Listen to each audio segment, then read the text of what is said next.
Welcome to the Depth Dialogues podcast, where we explore how depth psychology is applied to tackle contemporary social issues.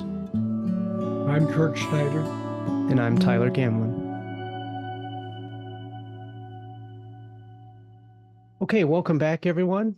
On this episode of the Depth Dialogues, we are pleased to welcome Marla Estes, the dedicated educator and visionary behind Building Bridgers. With a wealth of experience spanning 15 years, Marla has been instrumental in guiding individuals and communities through challenging conversations and relationships. Grounded in psychology, her work revolves around depolarizing our inner world to foster better engagement with the world around us.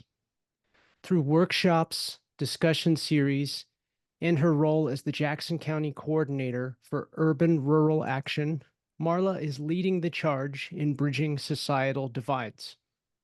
By advocating for self-awareness and confronting our own biases, Marla firmly believes in the potential to cultivate healthier, more connected communities.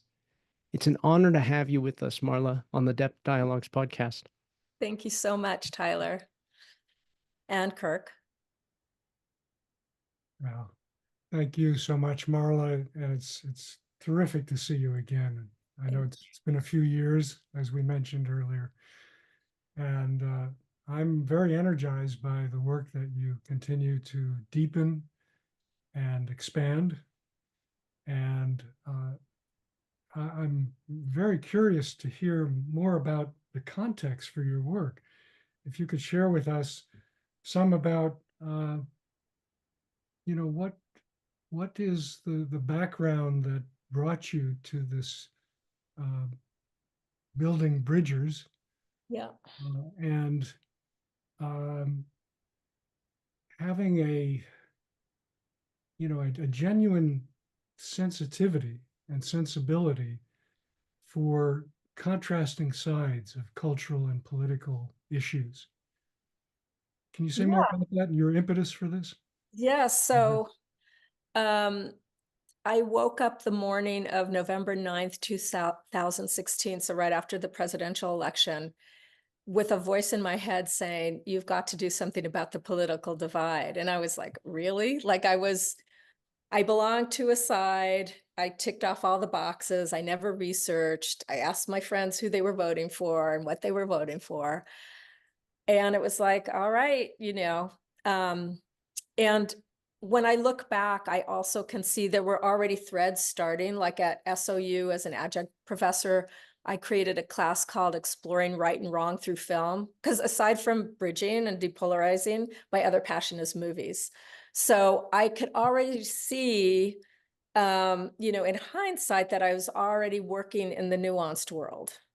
And so anyway, I jumped in kind of like Alice in Wonderland to this effort to depolarize. And it's a case that you guys may have experienced where if you had known what you were getting into, you would have said no, but you were really glad that you said yes, because it was really hard.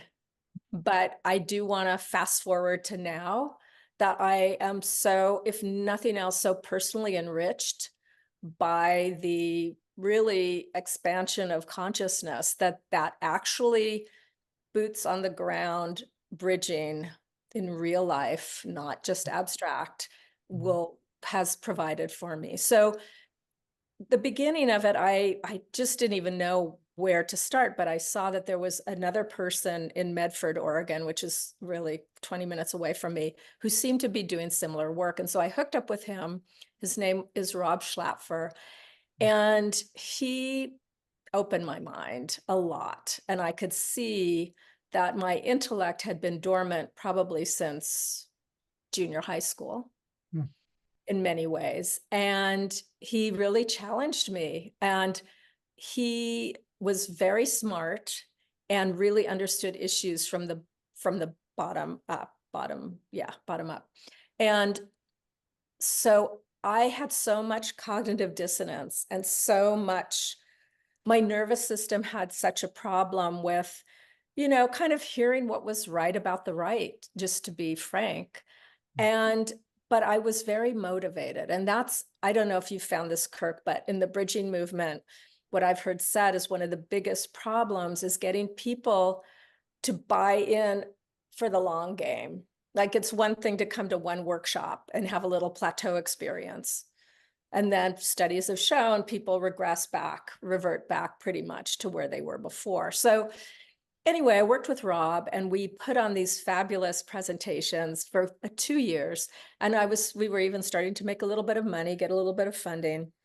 But what we did, because he was quite brilliant about history and politics, so we would take an issue, say like immigration, and we'd go, okay, seen from the left, blah, blah, blah, seen from the right, blah, blah, blah. This is why there's friction. And what I noticed is that people would get so triggered that they could not stay in the room, either physically or mentally, psychologically. So and I'm learning at the same time, this is my boot camp, because I'm learning all these things that I never knew. I mean, I was woefully ignorant. And what really struck me is that as voters, most of us are woefully ignorant, because if you're getting triggered by the other side, whatever they say is evil or stupid or ignorant, if nothing else, you're not getting the whole picture. So anyway, Rob and I, he went on to do other things, and I wanted to do much more, what I would call micro work. Like, he was more of the macro, like the whole big picture, but I was really in, kind of the individual versus the collective, because I also felt by opening, let's just encapsulate it by saying, by opening your mind and having the capacity to understand the biggest picture possible, that can change the collective. So I work from the bottom up instead of the top down. Everything's good. Like, all these efforts are good. But for me, that's where I feel like I shine. And the other thing that I have learned to focus on, and I think it's great to have aspirations, like, let's all come together, let's love our neighbors, and which I say, work on not hating. Don't worry about the love bit. Yeah. But I also feel like what I'm interested in is the obstacles versus the aspirations. There's room for the aspirations, but I want to see what gets in the way. If we think bridging is a good idea, or if a person thinks bridging or depolarizing is a good idea, what's getting in the way psychologically or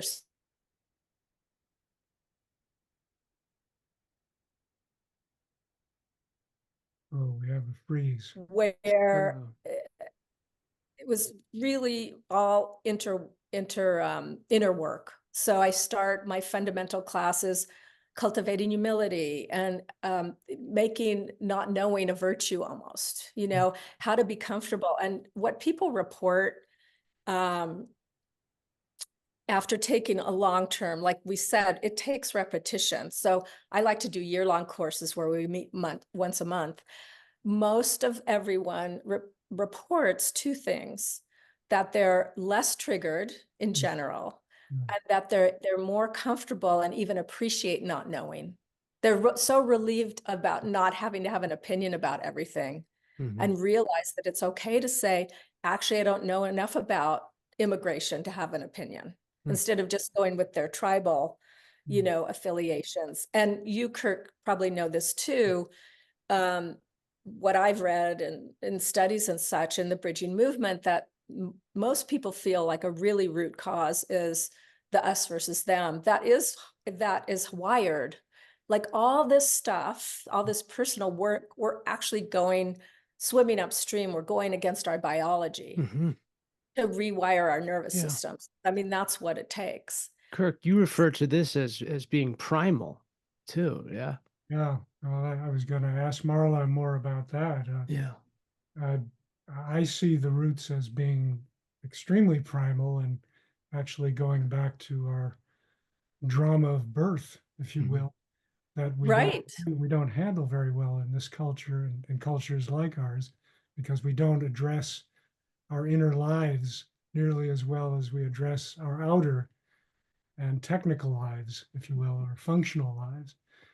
And I wondered if you had more thoughts about what is that core? Is it just hardwiring and physiological? Is it evolutionary? Uh, or is it also psychological and psychospiritual? I think all of the above. But I think the part that the unconscious part of that all these things are driven by survival at some level. Mhm, mhm. And when the news and politicians ratchet everything up and talk in terms of the other side being an existential threat, Yeah. to the extent that we, don't know ourselves and don't understand the human operating system, then we're hijacked by our nervous systems. And does not mean kumbaya, ostrich. It means being able to be aware of what's happening. And it's an we've always had this, right? These existential places where we know we're going to die. We're wired to try to survive. But how do you have peace of mind knowing all that? And I think your consciousness has to get really big to be able to hold all of that. Yeah. Yeah. And I guess I would add that we are either blessed or cursed with being symbolic creatures. So our psyches tend to, and our whole bodily experience, I think, tends to go on these associative meanderings when we're afraid, and that's what the cognitivists call catastrophization, right? But I think it's more than just a schematic problem or a cognitive problem. It's a whole body problem that we start associating more and more intense nightmare scenarios about that which is other and different and unknown. And I think this takes us into the what might be called the transpersonal realm as well. Our primal relation to existence, to the cosmic, that we don't have many good rituals or support systems for people to learn to work with and coexist with. Mm-hmm. The primal terror of the unknown. Right. And I also think in terms of spirituality or even religion, like so many of them, I don't want to say all because I'm not sure that's true, but so many of those traditions have something about we are all one, love thy neighbor, all that's the golden rule. So again, what gets in the way? This is something that's been recognized as people are grappling with the human condition. Yes. And that's what really fascinates me, because I think that's one of the ways that we can help regulate our own nervous systems, right? Mm-hmm. If we believe in this higher virtue of how to believe in the world. But also circling back to something else you said, I'm thinking about this survival. Gosh, I kind of lost my train of thought, but it was something about how the wiring for survival.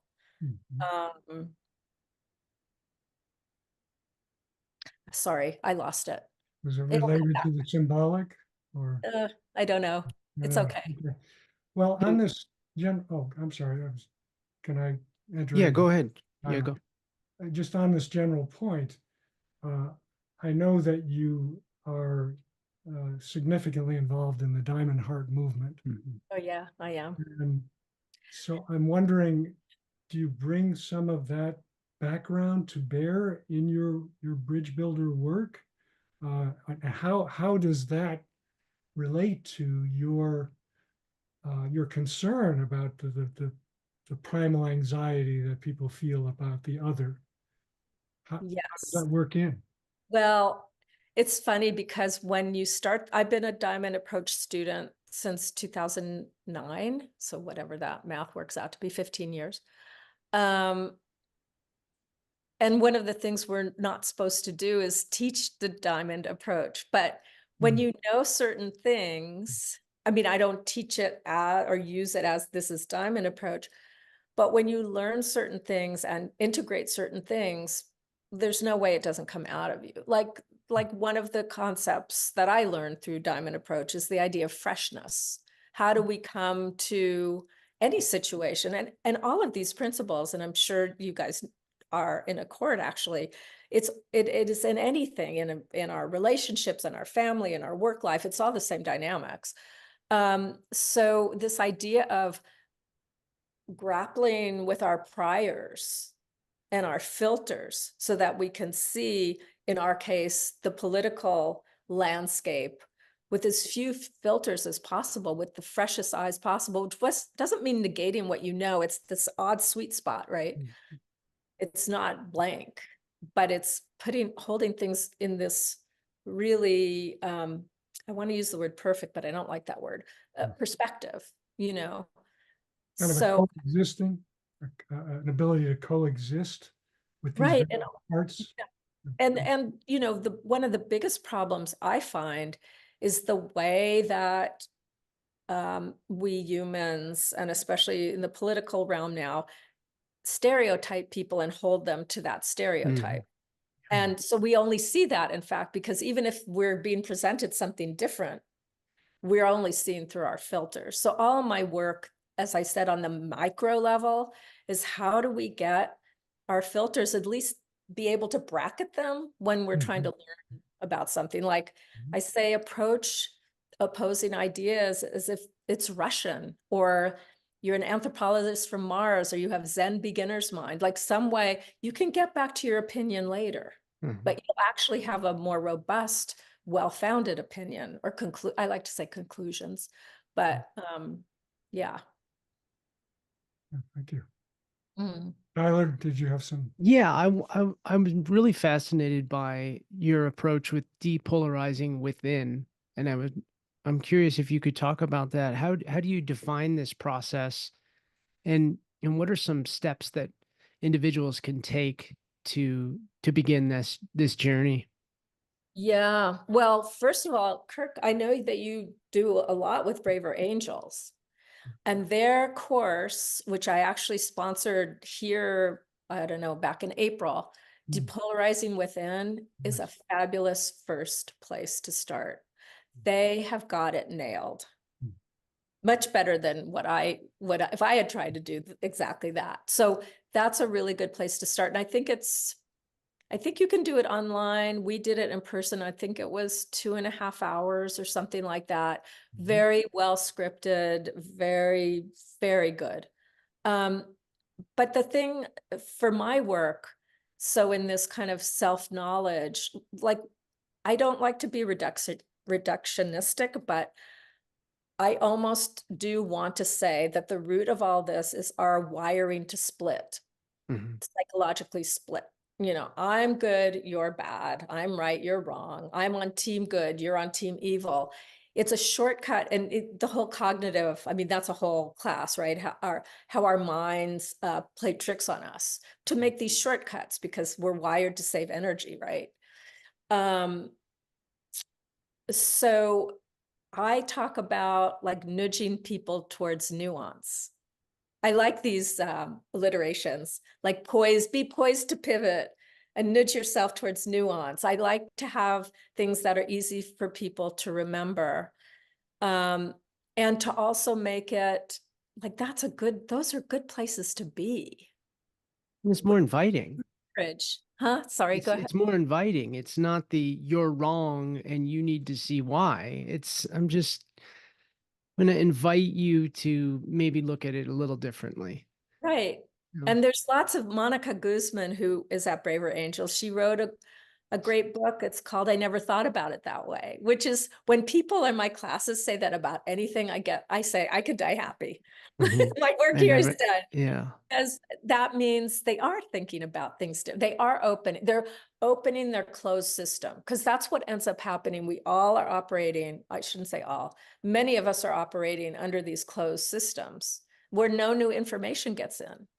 And one of the things in my own journey, when Rob started educating me properly, I thought, oh, some of my opinions I made 20 years ago and I never got the upgrade. We need Mhm. to upgrade all the time, not only what we're exposed to, but what's being discovered or how the field changes. Yes. So what happens, and I think my opinion, okay, this is not from a science thing I read or anything, but I think that our nervous systems love to be certain, even if we're wrong. But the feeling of certainty is a way of trying to get psychological holding. Mhm. And once you get more comfortable, like especially in the transpersonal world, feeling held by whatever, um, I can feel so held right now just sitting in this chair by gravity. That's my Mm. go-to when I need to calm down. But then we can open up. And then we also see that that's such a better place to live and not be so scared about an opposing idea or somebody we consider other or Mhm. evil. If we can get beyond that lock-in with the rigidity that we're identifying with, or Yeah. the us them. If Yeah. so, that's the nub, isn't it? I Helping think, people, co-creating conditions yes. where people can uh, move, well, maybe acknowledge that they're in the us them lock in, but also move beyond it. So I'm wondering, concretely, can you share with us some of the skills that you provide people to do that? Mhm. Well, so in my past, I would say mostly it's like education. Although with small groups, so these wouldn't be in public presentations, but in small groups, I like to do dyadic work, like we do in the diamond approach, Mhm. um, which I think I read a little bit about your work, Kurt, so I know you do this too. And so I do that. I don't teach communication skill building. There's lots of people who do that really well, and I'm not one of those people. Uh-huh. Um, but I know Braver Angels does that really well, for example. Yes, What I nonviolent communication. Yeah, and but in my job for urban rural action, which I started in September, and it goes through November. It's project based. They teach, and I'm learning uh, communication skills, but also problem solving skills together. Mhm. So I don't know so much that I will use that. I don't feel like that's my calling, but it does help me see how you move people together through a process. And then what they do is they get together a group of 3 to 6 volunteers, well, 4 really, 4 to 6 volunteers, and we work on a community project together. And we pick the volunteers based on as much diversity as we can find, Mhm. political, socioeconomic, urban, rural, any of that, race, age. Um, and so and I know you know this, the whole theory about not only contact theory, being in contact with other in a non-politicized way, but also working on projects that everyone has juice for together. Mhm. So I'm also seeing, so I'd never done that before. I'm learning too, but I'm seeing how just focusing on a project that everybody thinks is a good thing, they have juice for, is a way of building bridges. Yeah, And Mm. I know what everyone's political thing is, but they don't know. I mean, not because it's a secret, but we don't announce it. And if it comes up, it comes up. But I can see how people, um, they may think they have differences, Mm. but when it gets down to it, our team is really good. We're actually helping Butte Falls, which you might know of, Tyler. It's about an hour and a quarter from Ashland, very, very rural. I think 5 years ago, it was considered the poorest town in Oregon. I don't know if it's kept that, but it's actually very poor. So we are working together for them to revive their community gardens. And now Red Cross is getting involved, and maybe they're going to help do a canning kitchen. So what's really fun for me and new is that, oh my God, this is really getting something done. Because really that's the point, right? How do we move away from the gridlock, which Yeah. we're having politically every 4 or 8 years? Yeah. Terrible. Yeah. And how do we just get stuff done? I Yeah. mean, there's a whole practical thing to bridging, because I'll have people say to me, they don't believe in it because they think their side is right and needs to win. And Uh-huh. literally they'll say that. And I'll say, well, okay, even if that were so, because I don't think any position is 100% correct. I said, but if it's so, there's a whole pragmatic side to this. Like, we have to learn how to get things done, and otherwise Mhm. it just gets stalemated That's over. a great point. And also you're seeing the fuller human being there, right? Yeah. You're not just seeing a label or a stereotype or a Totally. political rhetoric. You're doing something together. You're creating something together, in presumably enjoying aspects of it and aspects of learning about each other. Yeah, one of the things that I've found in our one-on-one approach, experiential democracy dialogue, is that people gradually begin to, they don't necessarily uh, change their ideology or their Mhm. political opinions per se by the end of these workshops, but they do begin to see each other more as people and relate to things that might surprise you. Like I participated in a number of these groups with Braver Angels, and we meet at each other's homes. So we got to taste the food that, somebody on the other side is serving. We might really like something, and that becomes a point of some conversation. Yeah. We hear something about, just incidentally, again, about their background. Like I heard about a couple of guys, one who was extremely hard right, and I'm more leaning left, and didn't think we had much in common at all. And then I find out his dad used to take him to football games in my hometown of Cleveland. He's about the same age too, and we remember the cigar smoke and the transistor radios in the background, and it brought back very warm feelings. By the end, I could kind of see that being friends in some way or Yeah. friendly toward this person, and I think that's a great accomplishment in itself. If you can just get past, the violence that Yeah. we feel toward one another, again, the primal aspect, or the verbal flame throwing that happens too Mhm. quickly. Yeah. Anyway, just resonating with what you're saying. Yeah. Marla, it makes me think about what you said earlier with the commonality with we are all one. That's uh, as if you agree with my perspective, though, right? It's Right. always we are And one if you're in my camp. right. Yeah, I include, Otherwise, you're the I'm enemy. inclusive, except for if you don't believe like I do. yeah. Yeah. Yeah. Classic fascism. Yeah. Yeah. Well, but Can be. I heard about the horseshoe theory, that both sides meet around the back and become more similar, more Mm. fascistic. I mean, any ideology can become fascistic. Yeah, and I'm thinking about this idea of changing minds, because it isn't about changing minds, but sometimes the changing minds happens. And I know my mind has changed on everything that I thought, whatever, I started this 7 years ago. And Malcolm Gladwell has a really good quote. I'm going to butcher it, but it's something like, he says, if I'm not changing my mind constantly, I know I'm not thinking.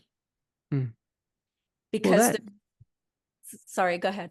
I was just going to say that can be scary for people because there's not this sense of being centered somewhere in I the know. security of this is my position and it's safe.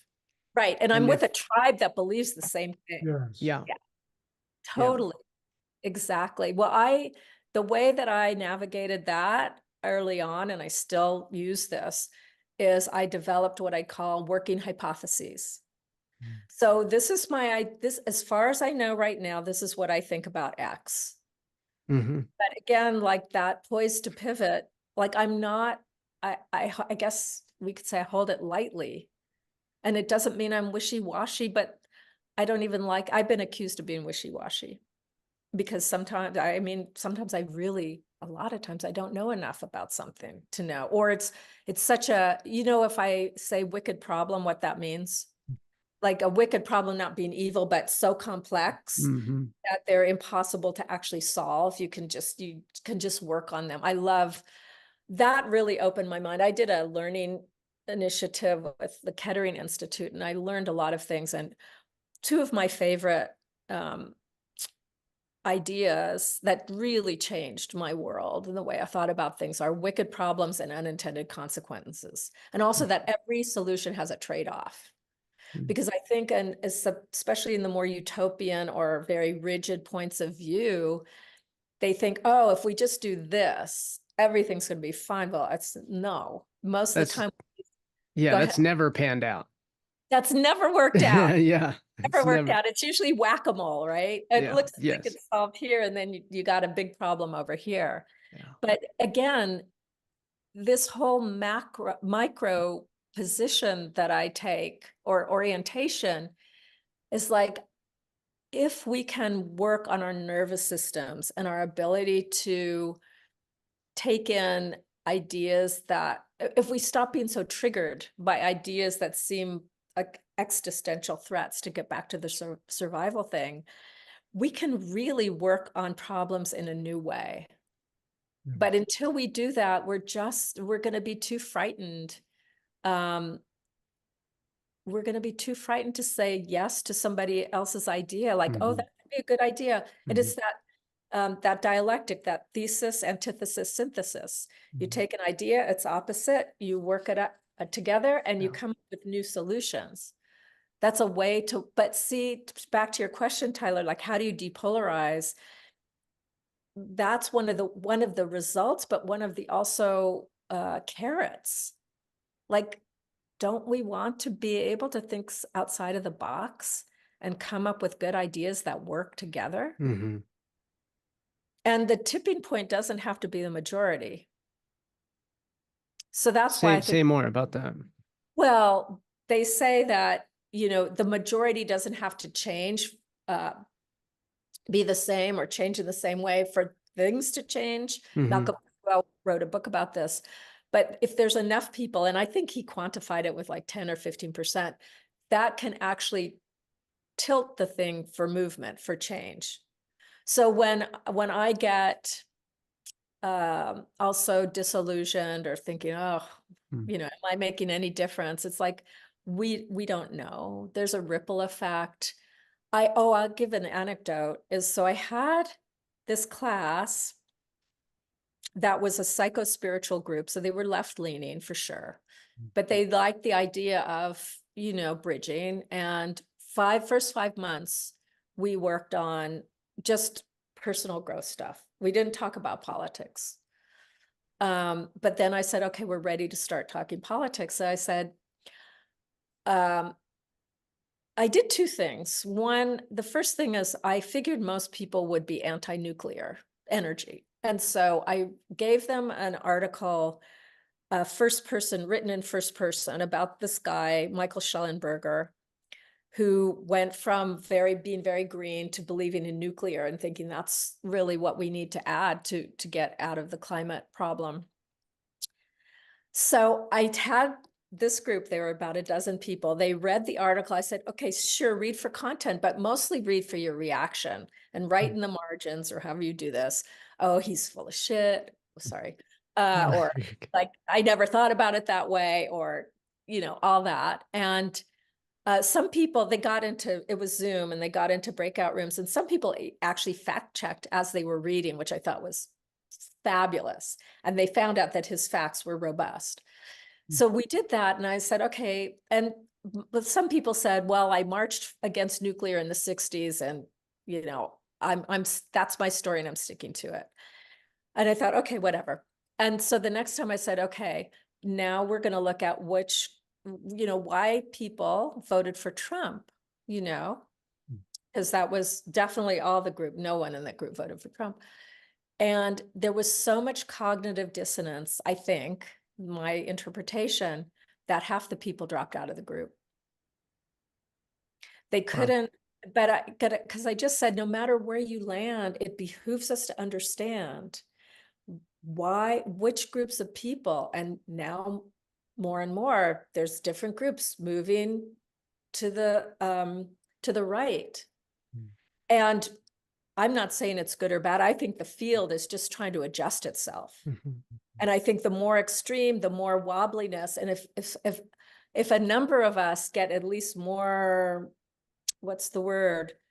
I don't want to say centrist or moderate, but more calm, that we don't have to go so extreme. So there's not the adjustment in the field, right? In response to the other. Yeah. And Jonathan Haidt talks about it as being escalating polarization. He says that, you know, for every action, there's an equal and opposite reaction. But these days, for every action, there's a disproportionate reaction. Absolutely. Any of us that do this work and we're interfacing with people, whether we're talking about politics or not, we're creating a more calm nervous system in the collective, is how I mean, even metaphorically. I call it shifting from reactivity to responsivity. There's a significant difference there. So many of us are raw, and I think Haidt speaks to this as well. This raw kind of susceptibility to being triggered. Yes. And some of that might come from, you know, smaller attention spans, reliance on sort of machine model for living, quick fix, instant results that are all around us, and a lack of practice with skills that can help us to stay with uncomfortable feelings, ideas, and conversations. And so it feels like that's a lot of what you're building with your collaborative groups as well. And I'm also wondering, I mean, for me, helping people to develop at least some skills of presence, being able to, you know, stay with the difficult feelings. I use visualization for that to some degree, and also just helping the partners to learn to breathe a little bit and to do some mindfulness exercises of observing what's operating on them without fixating on any one thing, and then seeing if they can open the field to the humanity of the other as opposed to just the immediate knee-jerk reaction that they have with the other. I'm wondering if you're bringing some of these, let's say, psycho-spiritual skills to the fore in addition to the collaborative, you know, outreach that you're doing with people. Well, one of the things that I feel that I do, I hope that I do, is role model, because I think that's a very powerful thing. Yes. I also, you know, this is what I did for myself when I would get triggered in the early days of being with Rob and learning about things. I would say, no one's got a knife at my throat right now. And that would really, but I would really work that edge and really realize, yeah, I'm actually fine. But people, sometimes when I say that, people get upset in my classes now. I had it the other night where I think I said something like, whoever gets elected, we're going to be okay. And two people got very upset about that.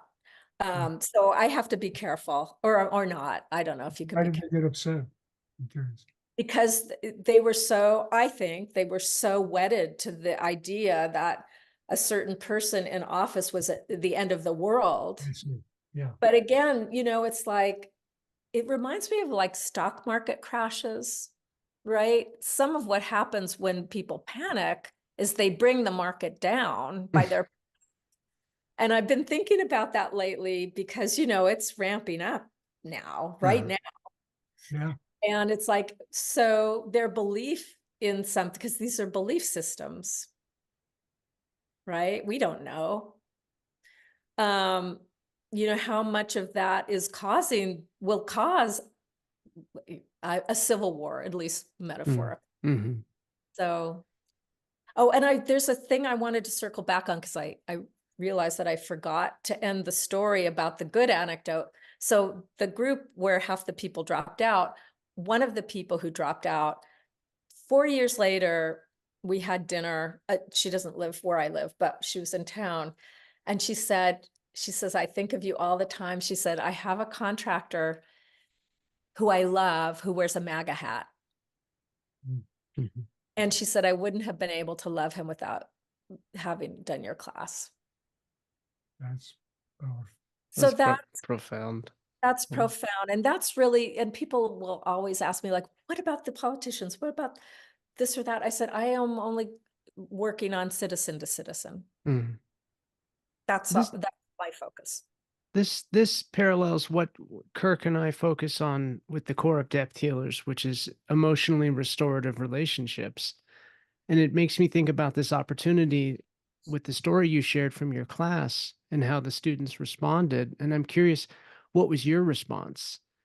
Because we have a choice in that moment to react and be, oh, don't be ridiculous. Come on, and then I'm going to show, speaking to what Kirk mentioned as well with presence, I'm going to sit with it and show the students that it's possible to sit with that discomfort and still be okay. And as you said, be a role model.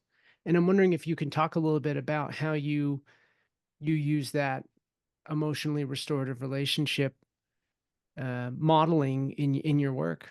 Yeah, Just to add quickly, I'm sorry, by go ahead. emotional restorative relationship, Yeah.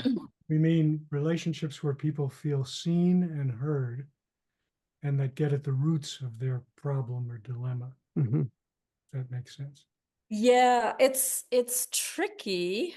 As I believe that you guys would know, in a group, especially a group that's just there for one time, who I may or may not know. Mm-hmm. Like I do these Wednesday night video groups where this happens every month. And like one-on-one, it's one thing because I feel like I'm generally intuitive enough to meet them where they are. When there's a room full of people, you don't, like, I try to sense in and do the best I can, but I know that so I just try to be poised to respond with, I am kind of Taoist. What seems right action at the moment. Uh-huh. I never, I hope I never shame anybody and what I do notice with myself, with my own self-regulation, is if I'm feeling like I'm pushing back on the person in any way, I really try to shut up. Mm-hmm. That has led me to no good. And so sometimes I might respond, even though I can see that they're too defended to really say anything. And I may just say, thanks for sharing. Mm-hmm. But with someone else, I might say, oh, can we go a little deeper? Like I usually ask some kind of permission. And usually that's someone I'm at least acquainted with. So I kind of know where I can go. So I'm not exactly answering your question because I feel like I have no formula. I just really try to respond to what I think is being presented. So it's intuitive. You don't have a set of ground rules. For myself, except that if I feel pushback, stop. Mm-hmm. Right. But That's for for the them. for the group, I mean, any ground rules like no accusations, no dehumanizing or no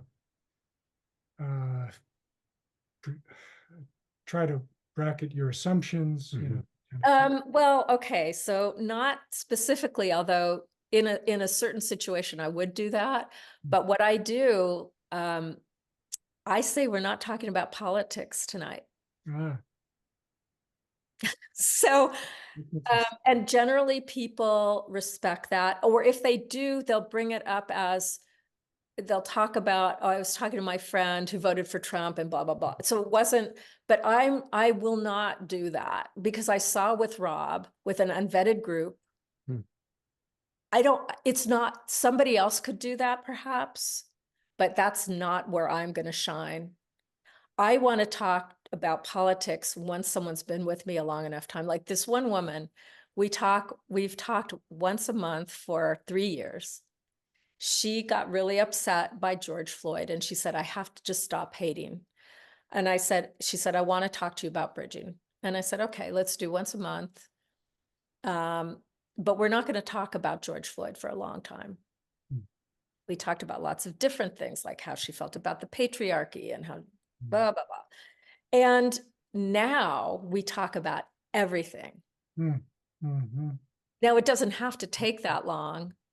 And there's been all these things in between, but that's why I know for certain people, this way of working works.